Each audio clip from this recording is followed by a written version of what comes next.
than just feeling nervous to speak at a public event. It's a mental disorder characterized by excessive worry or fear, strong enough to interfere with daily life. With that, many don't realize things a person does because of their anxiety. This is a list of 13 of those things. Number 1, you disappear without notice. Anxiety can hit you anywhere, whether it's at the grocery store, a party, or at work. You just need 15 minutes alone to recollect yourself. People who don't understand anxiety may see this as rude or weird, but it's something that you really need. Number 2, you freak out over the time it takes someone to respond to your text. Anxiety blows a lot of things out of proportion. Whether you send a text to your mom or that special someone, when they take a while to respond, you begin to wonder if what you said was a little too weird, too rude, or if you're annoying them. Why are they taking forever? Was it something I said? Number 3, you over-check things. Teachers have always told you to double-check your homework before turning it in, but what if you check it too much? Too much to the point of never turning it in. Your anxiety makes you a perfectionist. Whether it's homework or checking to see if the door is locked, you check and recheck things multiple times. Sometimes you know something is perfect, but your anxiety won't let you relax unless it's checked one more time. Or two.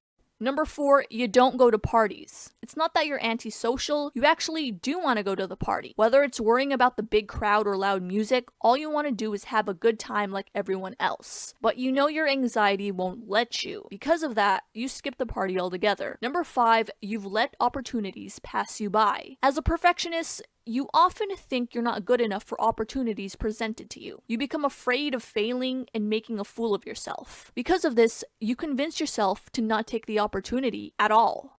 But before we continue with the list, we'd like to thank our sponsor, Intention Inspired. This brand is doing a really cool challenge called 30 Days of Brave. If you have certain dates give you anxiety. People with anxiety tend to remember the exact date of traumatic events. When the date arrives, those emotions once again surface, making it very difficult to get on with your day-to-day routine. Number 7, you hold on to your phone too much. Sometimes it's hard for you to just sit and wait. It makes you uneasy to see people busy with something while you're just sitting there. As a result, you need to have your phone or something to fidget with. Number 8, you don't make new friends. It may seem like you don't want to make new friends, but you actually worry too much about the kind of impression you're making on people. Afraid, you convince yourself that making no impression is better than making a bad one. As a result, you end up keeping to yourself, even though you really want to meet new people. Number 9, you dread going to school/work even though you've done it a million times before. Unfortunately, anxiety doesn't care about how many times you've done your day-to-day routine. It hits when it wants to hit. Before going to work, you may feel your heart race, have sweaty palms, and feel jittery. Number 10,